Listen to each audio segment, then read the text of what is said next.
Good evening, everybody, and welcome back to the Bundesliga Show, brought to you by Over the Bar. Checking in this evening for some more Bundesliga review from Matchweek 24. Another really exciting weekend, loads of goals, loads of incidents for us to enjoy and get through. Apologies for the slight delay. Starting tonight, mainly because I'm not at my best tonight, so we'll work our way through, won't we, Mark? For the love of the Bundesliga, I'm struggling on just for everyone to get recorded tonight. Before we do get stuck into all the detail, if you can leave a thumbs up on the video, that'd be fantastic. If you want to comment along, let us know your thoughts on the games and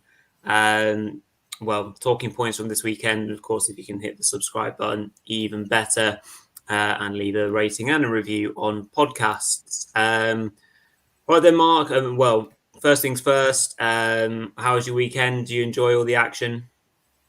Yeah, for sure. It was an amazing weekend of football. Yeah, I was actually over in Bremen as well in North Germany this weekend. So yeah, caught the Bremen Stadium as well. Obviously, there was no game up there, but being the die-hard Bundesliga fan I am, I had to make a pilgrimage over to the stadium, and yeah, saw a few bit of the action as well. It's been a fantastic weekend. Obviously, as we move into the final 10 weekends of the season now, don't we? Yeah, absolutely. We're really starting to get into the deep end of the season now. Just be a fairly standard featured for show tonight for you all. So we'll have 4 games to concentrate on, and we'll see how we go after that. So our fourth game that we're going to concentrate on this evening is the Friday night fixture that got us kicked off in Matchweek 24, and that was obviously between Freiburg and Bayern Munich. Yet another failed attempt at getting that all-important win for Bayern, as they fell even further behind in the title race after Leverkusen, of course, got the big win in the derby. One thing to say from this game, Mark, was just, we were treated to 4 worldy goals straight away off the bat.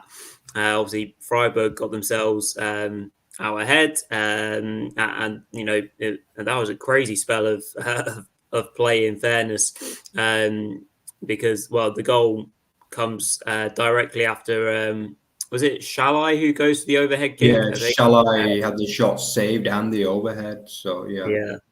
So that was a pretty crazy spell of the match, but obviously Bayern worked their way back into it for a fantastic strike by Matthijs Tel. Finally gets his start that obviously a lot of people have been asking for, and obviously working our way through the other 2 fantastic goals that we saw.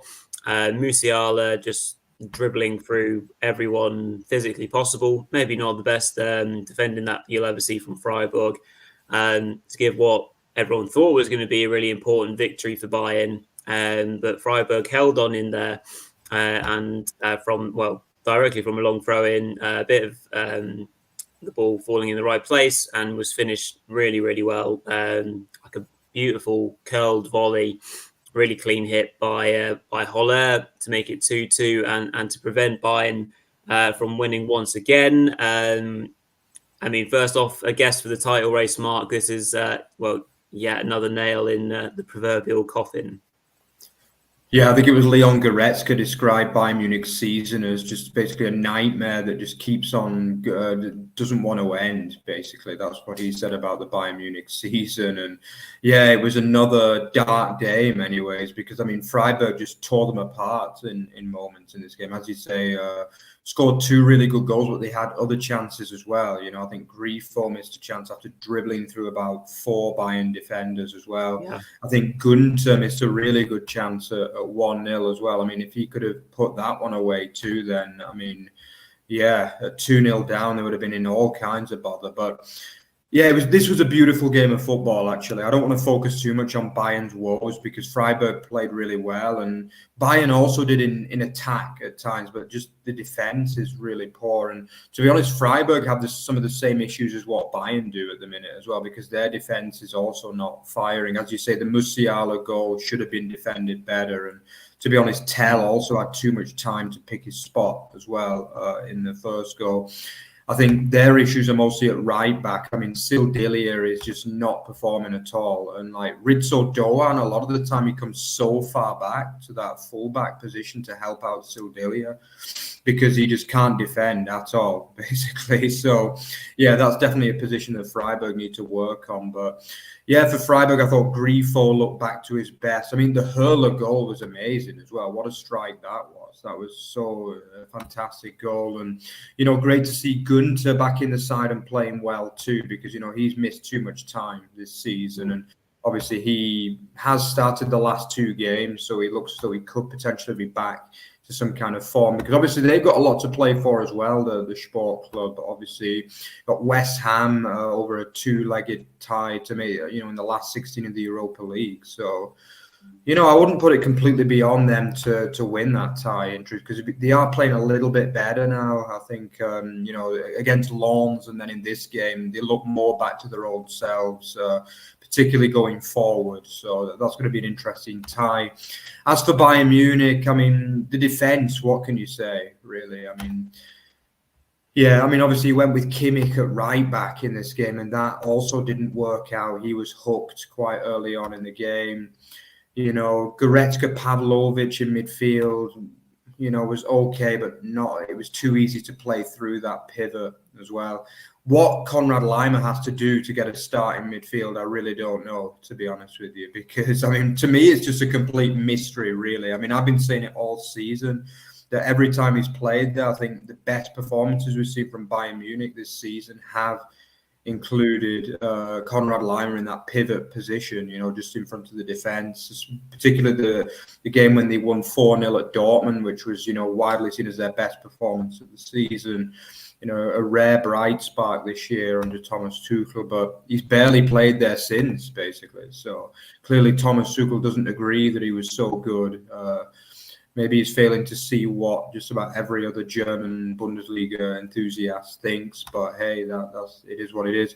I think the obsession with Dyer as well, I don't understand, because, I mean, I think England fans, let's just say he's not the most popular player in the English team over the last 10, 15 years, let's say that much. And, he's playing a lot of games, and I've just not been impressed with him, in truth, since he made the move over to Germany. He's not had the same level of success as what, obviously, Harry Kane has. And, yeah, it looks as though their season's dead in the water, 10 points behind as a result of Leverkusen's 2-0 win in Köln. And they literally need divine intervention, basically, now at Bayern Munich. And to be honest, their whole season probably hinges on this second leg tomorrow night against Lazio in the Allianz Arena. If they lose that, then, yeah, I'm not even sure there's much point playing the last 10 games for Bayern Munich. Well, yeah, obviously, ultimately, a lot is riding on that game. Be watching that with great interest. Obviously for Bayern, they've got that game, and then they've got Mainz and Darmstadt over the next 2 games. Naturally, they'll be really targeting that to get themselves going again, try and gather a bit of momentum ahead of the Klassiker in a few weeks' time as well. So I think probably people are now just starting to figure out, what match week it'll be mathematically done, basically. People are almost on countdown mode, really, with Leverkusen. Obviously, as they backed things up on Sunday. Really good game of football just to enjoy, really. Some great goals, some great moments from players. Obviously, Freiburg, like you say, I think that they are getting there. They'll still be concerned about the amount of goals they're conceding, and they'll want to do themselves justice against West Ham, obviously, over 2 legs. I wonder how much that will obviously distract them from their league position. Like, obviously, Freiburg would want to be in Europe next season, you would imagine. So the best way of doing it is to try and stay consistent in the Bundesliga, because there's not many other teams that are consistent at the moment in that kind of race right now for those European spots. Overall, really interesting game. And we'll move on. But just before we do, I just want to pick up on a question from Moritz, one of our great viewers and writers with Bully News. And Morris has been just picking up on the Köln performance, Mark, because that's not a game that we're going to do tonight. But whilst we're talking about title race stuff, we might as well just quickly cover it and saying that the red card on Sunday obviously puts a huge early impact onto the game. And what Morris has picked up on wasn't a horrible performance at all from Köln, and they had some real, bright moments where, particularly from crosses, where they've done better. They would have, they should have scored goals from him. So encouragement maybe for Köln to take away from it, and Leverkusen just doing a professional job, really. Yeah, I think I did watch some of this game when I was heading back from in the Hauptbahnhof in Bremen, and to be honest, it wasn't that convincing from Leverkusen. But I think this kind of performance often creeps in for sides that are trying to win a title, especially when they're trying to win a title against the odds. Because, I mean, it's not easy to get over the line. You know what I mean? It really isn't. And this was a performance from Leverkusen that told me that there are a little bit of nerves in there because, as you say, playing pretty much the whole game against 10 men against a side that, let's say they don't have the best attack. They did struggle at times. And that Adamian chance, I mean, he has to be scoring that ultimately. I mean, if that goes 1-1, and at that point, at the beginning of the second half, Köln were really on top in that game. Yeah. And the crowd was brilliant. The crowd was partisan. They made it difficult for Leverkusen. And to be honest, in the end, I think it was a good win for the Bayern 04 because, I mean, it wasn't the best performance. But I think we will start to see this kind of performance a little bit more from them now, which is understandable because they're about to win the first ever Bundesliga title. Let's not forget that, guys. They've never won the league before. And I think we can't expect them to carry on rolling teams over 3 and 4-0 every game like they got nerves of steel because, it's a young team. They do have a few experienced players in there, like Granit Xhaka, Hadatsky, but, none of them have really won anything before. Even Xhaka didn't win a Premier League title, although he got close last year. And, we can't expect them to just basically batter every team. For Köln, there's enough in there that makes you think they could maybe get safe, but I think the gap's too much at the moment. And they just don't score goals. That's the problem. I think they compete hard and they've been in games for pretty much the entire Rückrunde. I think there has been a big improvement since Schultz came in, but they just don't score goals. That's the issue. That's the problem in football. If you don't score goals, then yeah, it's tough. But Adamian has to be scoring that goal. And all of a sudden, if it goes 1-1, then they have a problem because, there was a bit of pressure on this game for Leverkusen to go and make it a 10-point gap against a struggling team. And if that had been 1-1, then I think it's possible they could have got a point out of the game, definitely. Yeah, and obviously you never know with derbies, do you, as well? Yeah, it was interesting. They were interviewing Xhaka after the match, and he was talking about 10 points is great. It's it's a great lead, but I didn't say he was scarred by what happened to Arsenal last season, but he's saying I have knowledge of this, and kind of making the lads aware that this this can slip very quickly, so we need to stay on it. So yeah, I think with those experienced players in the team, you would hope that Leverkusen now have enough savvy about them to press on. Right then, next game that we're going to cover is Bochum 1, RB Leipzig 4, as Leipzig got a really needed and big away win, as not many people go away to Bochum and come back with 3 points. Nor do they often score that many goals either. But I mean, interesting game this, Mark. Obviously, Bochum did take the lead through a free kick, a bit of shoddy goalkeeping by Petre Galacci in net, and let it go through his palm. So that was pretty poor on their side to get Leipzig off under a bit of pressure. They thought they got themselves level fairly early on, as Xavi Simons went through, and there's a few deflections, and he was able to finish. That was pulled back for offside, but we finally maybe saw the best performance yet from Dani Olmo since he's returned with a lovely goal to get Leipzig level, and I think Leipzig were the better team generally speaking thereafter, and obviously got kind of pressed on from there. Nice to see the unselfish play from both Paulsen and Xavi Simons for 2 of the latter goals. Something that you don't always see, where people are looking for the square ball, just for a nice tap in as well. But I guess it was a game of two standing goalkeepers, maybe in effect, that both didn't cover themselves in too much glory for a few of the goals. I think, is it the second goal for Leipzig where Luther kind of lets it go over him in a sense. He was like pounding the floor in frustration, because he made a really good save early on, I think, from Simmons, who was played through on goal. And you're thinking, oh, fair play, because obviously they would miss Ryman anyway. But yeah, what were your thoughts about Leipzig first and foremost getting that big away win?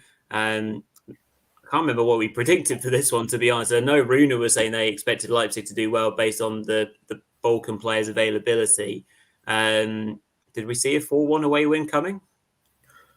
Not really, but it was a bit of a strange match in many ways, because I think obviously Leipzig did rest some players with the Champions League second leg coming this week as well. Like Openda, who got eventually the winning goal. He actually started on the bench, which is obviously not typical at all. Actually, Baumgartner replaced him up front.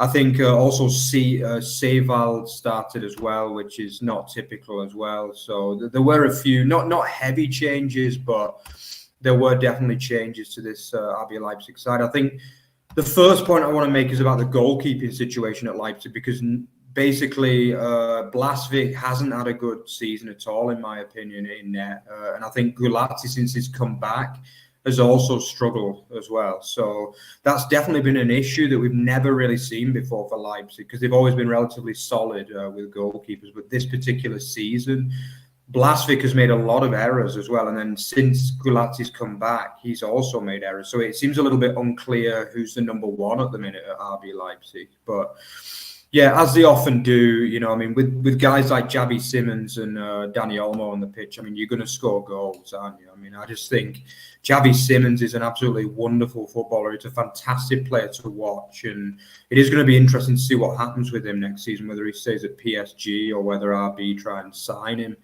I would imagine surely PSG are going to give him a go, because he is a wonderful player, one of the best players in the Bundesliga, without question. Many would say, on individual brilliance, he potentially is the best player in this league. I would go that far, because he's a magician, really. And, he's not disappointed at all this season. And he was unlucky with the offside goal. It was one of them that was like a millimetre offside or something. So, but he was fantastic. Great to see Dani Olmo, because, he's another one. He, maybe last season and the season before, he could make a legitimate claim for being the best player in the Bundesliga as well. And, he's been unlucky with injuries this season. And, we've not really seen him at his best since he came back from injury, but this was a world-class goal. And, I really hope we can see him get back into some form, because he is a marvellous player, really fantastic player. And yeah, good to see Šeško getting more starts as well now. I've been shouting for a while that he should be starting more. And while he does miss chances, I still believe he offers more than Paulsen overall. Be interested to see what Justin thinks about that as well, because it's obviously a big debate who should be starting, either Šeško or Paulsen. But obviously Paulsen did come off the bench and score a goal as well himself. So that was nice to see, because he is a great club man.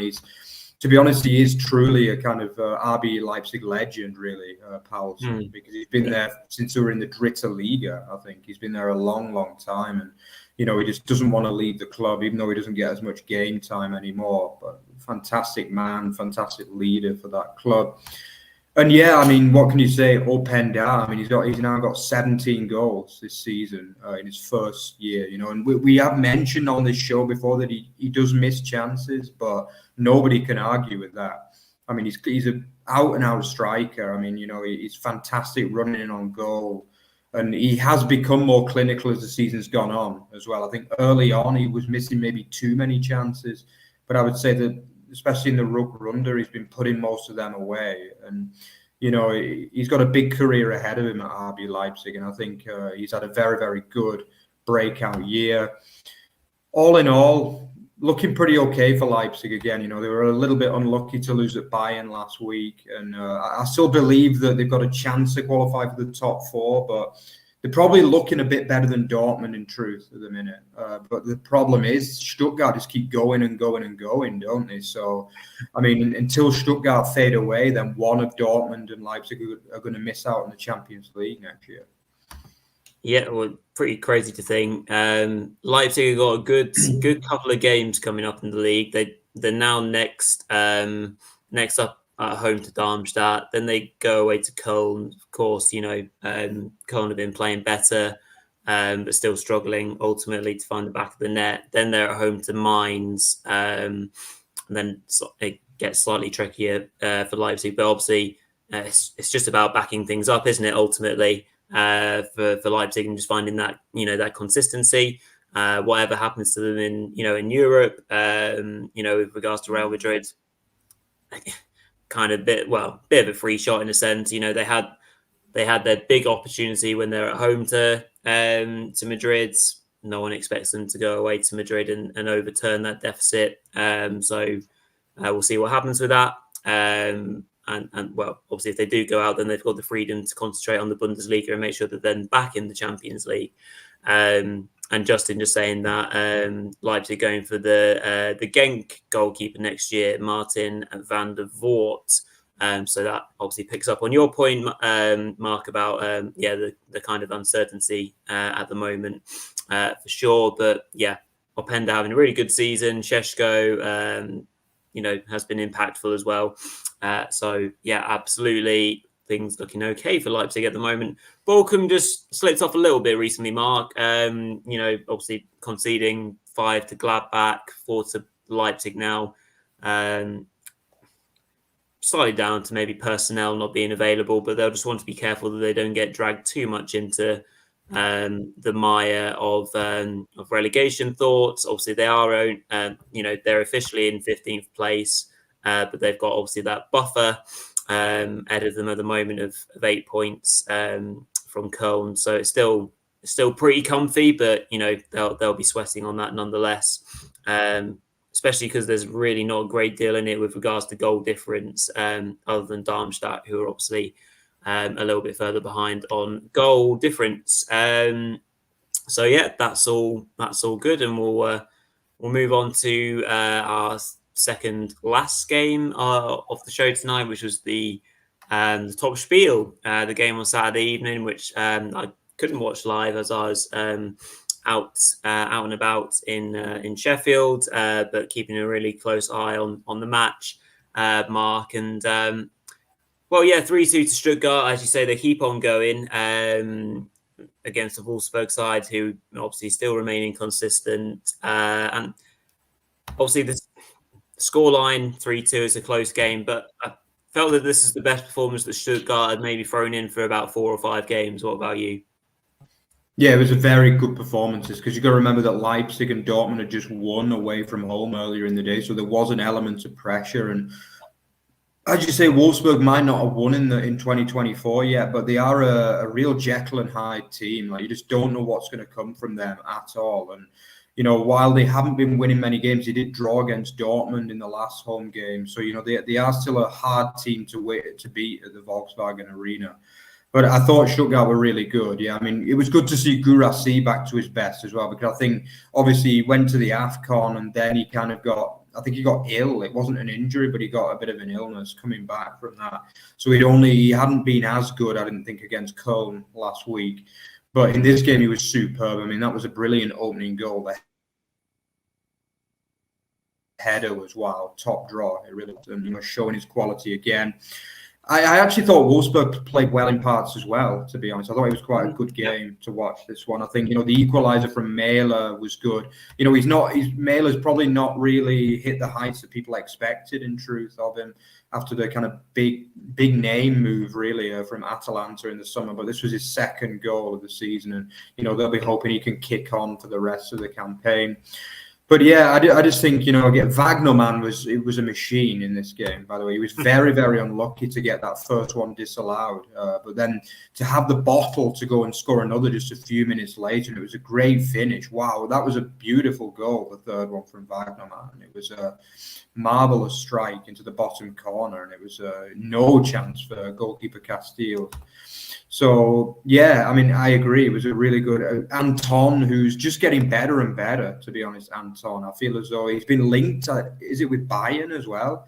I think even Bayern have been sniffing around him a little bit. So that proves how far he's come because, a year ago, he would have been just seen as like a kind of Bundesliga journeyman, really, in a way.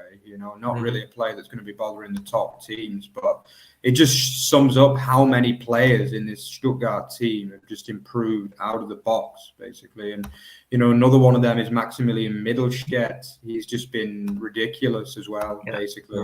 Great to see Ito back in the side as well, because, he got that injury and, he's playing as part of a back three nowadays as well in replace of, obviously, Zagadou, who got injured for the season. But can you even say any more superlatives about this team, really? I mean, Furyk wasn't as good in this game, but he's just been superb. Mio is always a threat.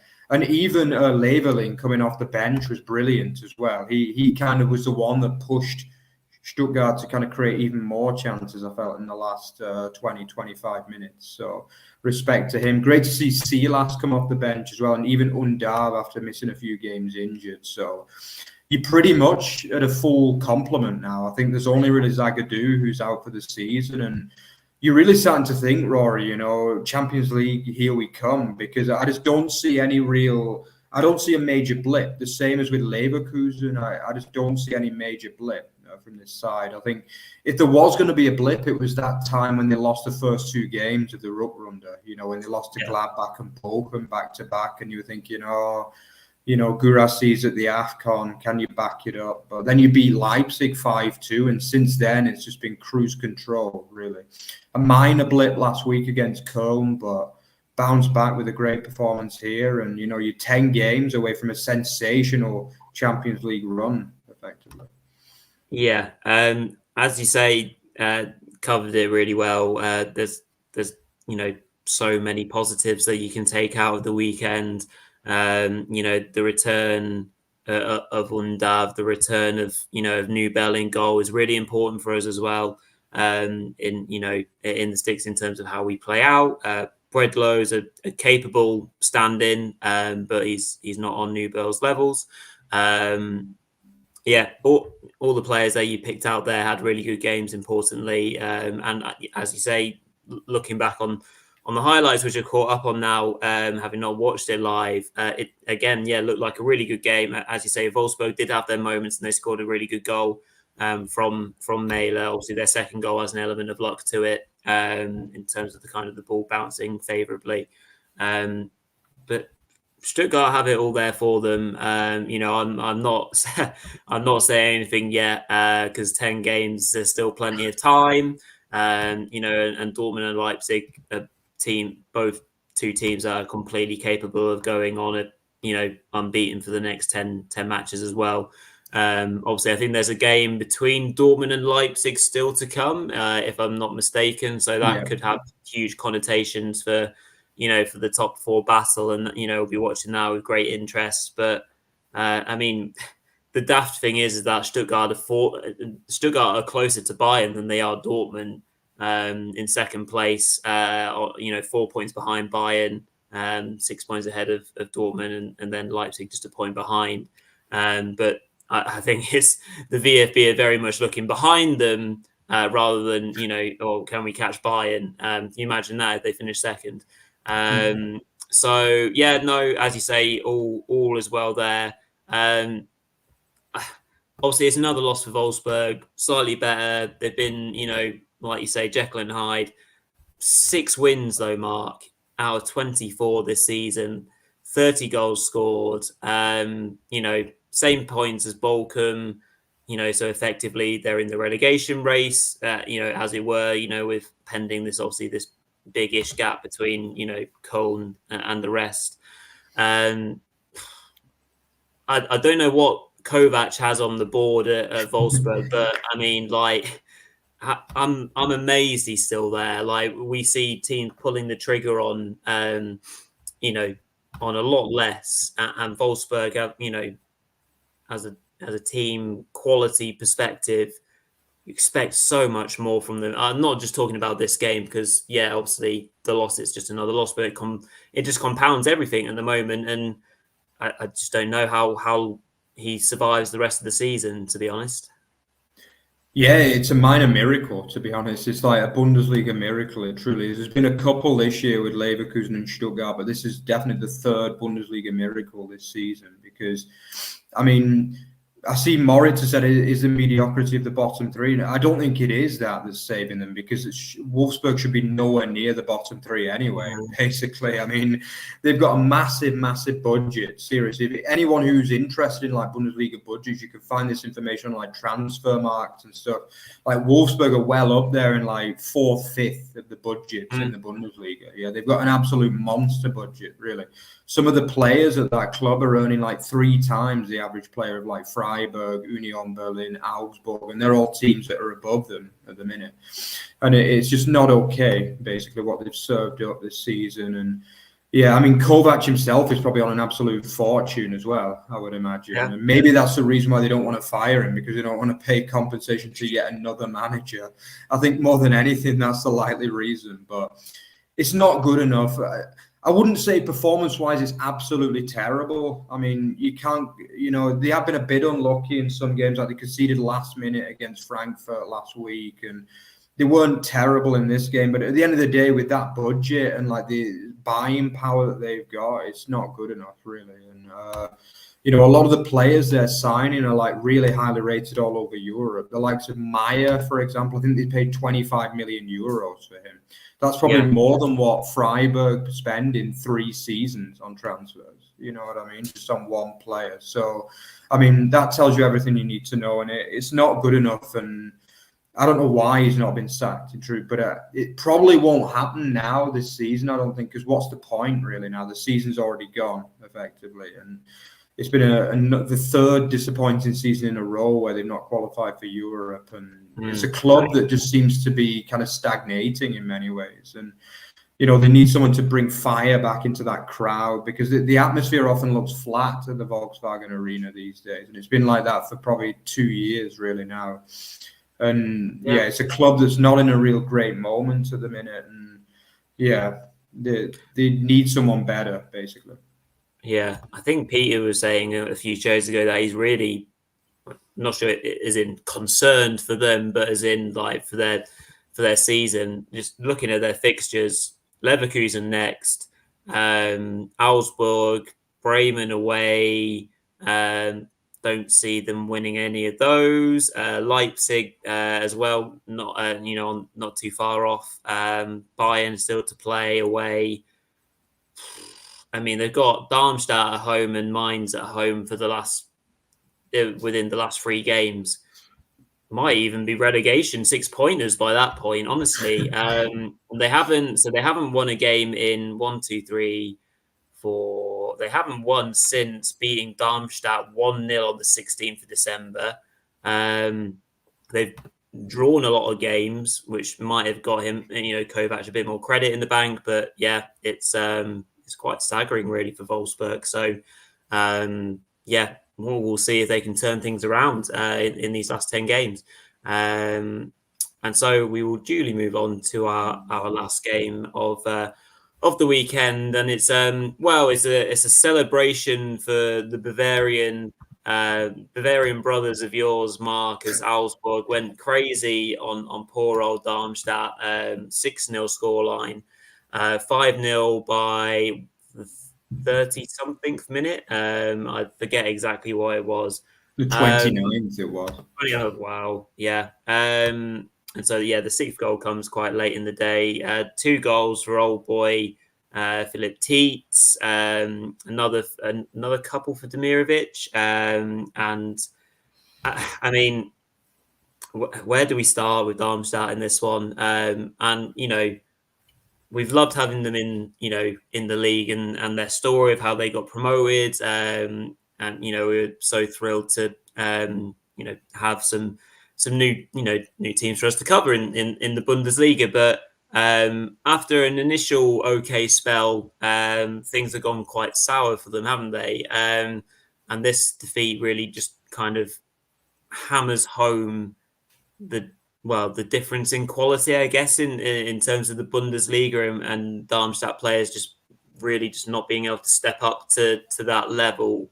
In the game itself, I mean, I think 4 of the 5 are all just complete and utter terrible mistakes, aren't they? I mean, the first one is just a pass straight across the box by the centre half.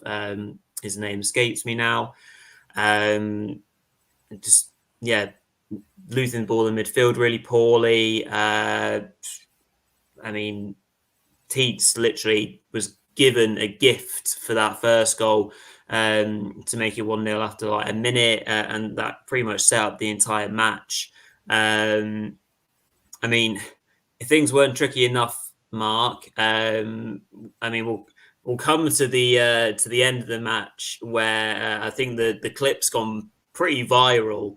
Actually, it's made its way onto BBC Sport here in England and all sorts, about the ultra fan letting his opinion known. Before we come to that, though, obviously, just from a playing perspective for the home side, it just couldn't have gone any worse. No, I mean, the back 3 had truly a nightmare. Yeah, it really was an absolute nightmare. Yeah, I mean, Muller was already hooked after 27 minutes, I think. And it's very rare that managers hook the centre half, do you know what I mean, at this stage of the match. And,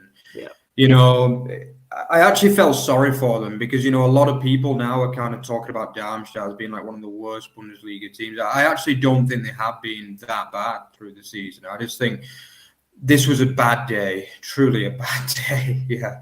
And they made some of the errors they made were just uncharacteristically poor of this team. And I think they were very bad for probably the first 4 to 5 games of the season. And everyone thought they were going to get tonked every week, basically, at that point. But they actually bounced back well. And ironically, they actually won away in Augsburg as well. That was probably the low point of Augsburg's season and the high point of Darmstadt's season, really. And obviously, both of those teams have gone in opposite directions, really, since then.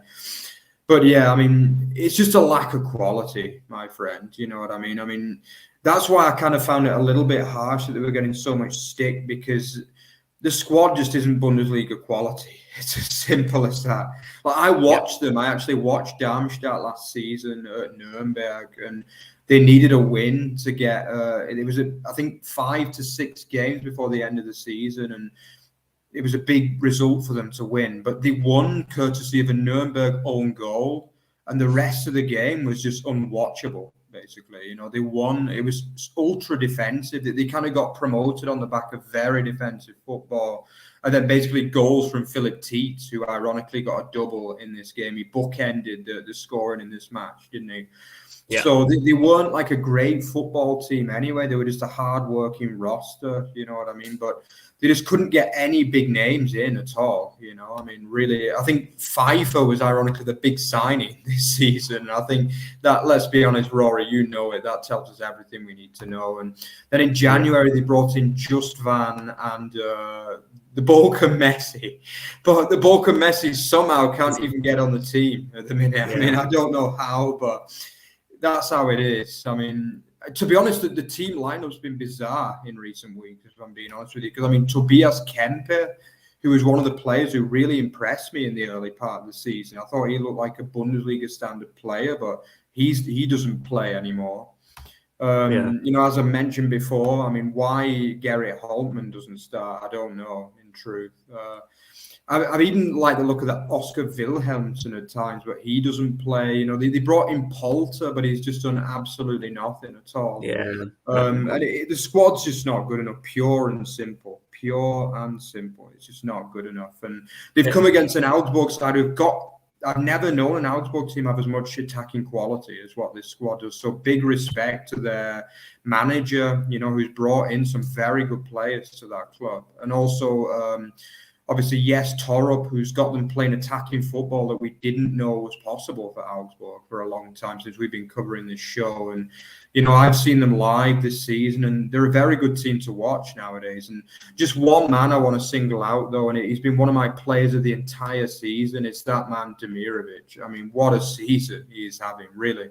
14 goals and 8 assists for Augsburg at this stage of the season. That's 22 goal contributions. If he was playing for like Leverkusen, everyone would be raving about him.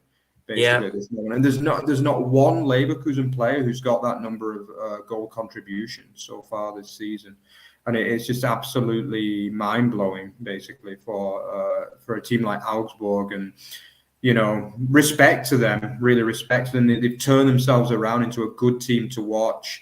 They've got so many players playing well at the minute. Vargas has found his form from a couple of years ago. He's been brilliant in recent weeks.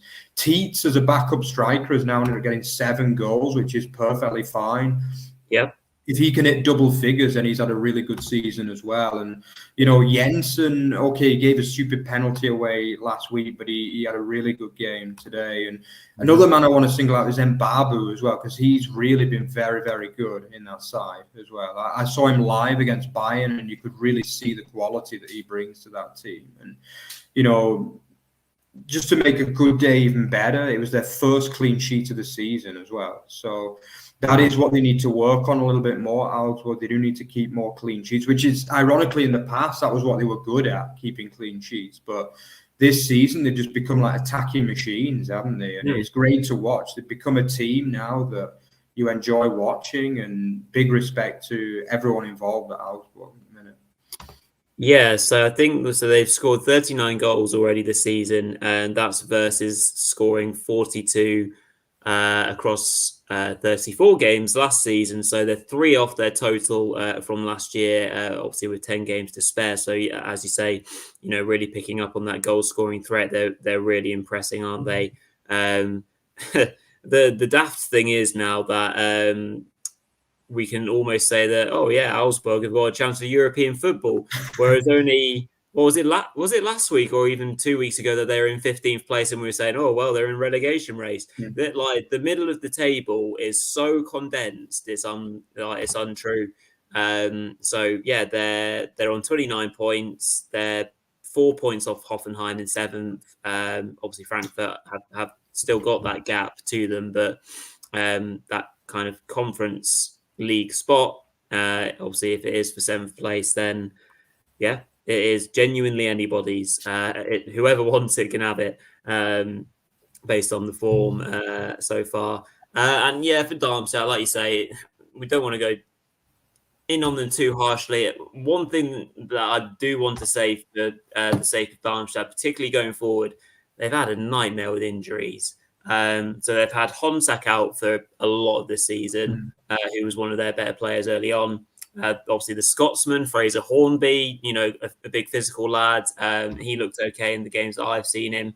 Malem as well. Again, another look quite good going forwards. Nuremberg has been quite unavailable as well based on injury, and he was one of their kind of marquee signings in the summer just gone by. That's 4 players straight away. And obviously, you say, Holtman's been brought in, whether he can do it still at Bundesliga level, but maybe he should be able to, get those starts. We've seen Seidel, who's come in here and there. Wilhelmsen, as you mentioned. So they've got a lot of players up there that could maybe do a job, but it's just not happened for them this season, ultimately, and they are looking in great strife, currently in 18th place with the 2 wins from 24 on 13 points. They are, they're 12 points from safety mark with 10 to go. All they'll be doing is just focusing in on 16th place effectively and seeing what they can do. But anyway, let's just talk about this clip that's gone viral. And obviously, after the game, obviously there was a lot of unrest for the Darmstadt ultras. They're obviously disappointed, more than disappointed to see what their team had just put out in front of them. And so one of their ultras, a spokesman, whoever it might be, came onto the pitch to remonstrate or maybe just instruct the Darmstadt players and coaches alike, basically, what on earth was that? And, sort yourselves out, or else, the season could get a lot worse before it's over. Do you want to just pick up on that and maybe for casual viewers and for our English audience, maybe the relationship with the ultras and football clubs, how much of the say they actually genuinely have? Yeah, it is something that's very, very special in German football, and obviously it's done the rounds in England, and a lot of England fans are just kind of, I've heard a lot of positive comments about it, but this is actually quite a normal thing in a way in German football, actually. Maybe not quite to that level, obviously, because the guy was really, really annoyed, let's be honest. But it's very, very common that after a poor performance, the players always go over to the ultras, whether home or away. That's like a complete, basically a par for the course in German football. It always happens. And as you can see on our vlogs as well, we always show that as well. And, they either celebrate with the fans after a win, or they take the kind of abuse. Not really abuse isn't the right word, but the fans let them know if it wasn't good enough, definitely. And it's not always the case after a defeat that the fans turn on them like that. If they feel as though they tried hard enough and they were unlucky, then they'll give them respect as well. But in this particular case, clearly the Darmstadt fans just weren't happy at all. And I understand that, because it was a dreadful performance from literally first minute until last. But yeah, this isn't unheard of in German football. It's actually quite common that this kind of thing happens. And like every ultra group has a kind of leader, a spokesman, basically. And yeah, they literally they actually talk to the players on a regular basis, and they tell them. Often you see it as well. You saw it during the protests as well. Often the captain would go over to the ultra leader and just say, "Can you stop, please?" Basically, because there were threats of games being called off or postponed due to that. And often I think even the players literally know these guys, basically. Like, they have real kind of good contact with them. And, ultra culture is so much part of German football. They're not just a bunch of nutcases that go and jump up and down every week. These are guys that are so involved in the club, and like they have official registered bands, and they know the players in many cases. I think when we had the Darmstadt guy on, like, he was there, wasn't he? Actually, he was there, like, celebrating with the players. So this is something that German football is fantastic with. Like, these clubs are not just like millionaire players kicking a ball around the field. Like, they're members of a community, and the clubs and the ultras are part of that community, and the clubs know that they have to keep them on side, and they want to keep them on side as well. Like, they know that they're fighting for the city, for the club, and that's what it's all about, basically. But obviously that's the other side to it as well. If they're not happy, they will let the players know. And from what I can gather, they were told they're not fit to wear the shirt and things like that. And not just like a little chant, but basically saying it just simply wasn't good enough, and you didn't do the badge or the shirt justice, and you better sort your act out. Basically, that's what they were saying. And you saw some of the players' faces as well, and you could see that they were feeling it there, basically. And but it was a very powerful moment, I think, and it was very something that I'm glad that now people see this in German football as well, because maybe the TV cameras don't pick it up as much as they should do. Really, this.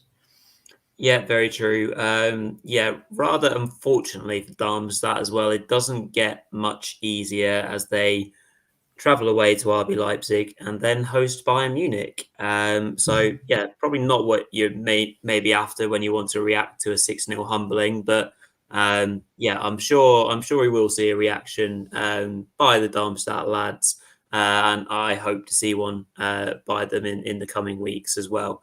That pretty much covers the 4 games. Obviously, plenty of good action and obviously results across the leagues, other games. So obviously, Dortmund getting a much needed 2-0 win against Union.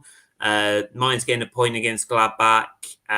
Frankfurt obviously beating Heidenheim, which contained a rather unfortunate moment of an own goal as well, Mark. It's not often we see those, and we'll probably see them on the blooper reels going around. That also made it onto BBC Sport, the unfortunate moment the pass back from Heidenheim, where it catches the wrong part of the turf and flies over Muller's feet and goes straight in to make it 1-0, unfortunately. But ultimately cost them in the end. But Heidenheim obviously still going very strongly in the league, and another 2 goals mark for Bayer, as well as Hoffenheim overcame Werder. So obviously good for Hoffenheim being able to back up, and Bayer goes from strength to strength ultimately. So that will do us for this evening. So thank you to everyone that's tuned in tonight, and apologies that the show was a little bit later and that I've been a little bit off colour, but we'll be back with a vengeance on Thursday for predictions, of course. And we're toying around with when basically we're going to do our next watch along, which could be this Friday. So keep your eyes peeled, and we'll confirm that either way round. And Mark, I'll just quickly hand over to you to close things up. Yeah, just one other little point on the Kevin Muller as well. That was the other side of the ultras. Like when Kevin Muller made that error, the Heidenheim goalkeeper, and he was obviously very upset. You could hear the ultras behind the goal chanting his name as well. So that shows the other side, and like they're obviously happy with his performance over the season. With that, they're basically saying, you can make one error in the season, and so obviously that's the other side. So you see that it's not all bad when someone makes a mistake, but it was that was nice to see, and I think his teammates rallied around him too. But I guess that's the difference when you're 18th place like Darmstadt and when you're 10th place like Heidenheim, who are pretty much safe mid-table. So, but that's just the other side of it. But thanks again for kind of checking in with us today, guys.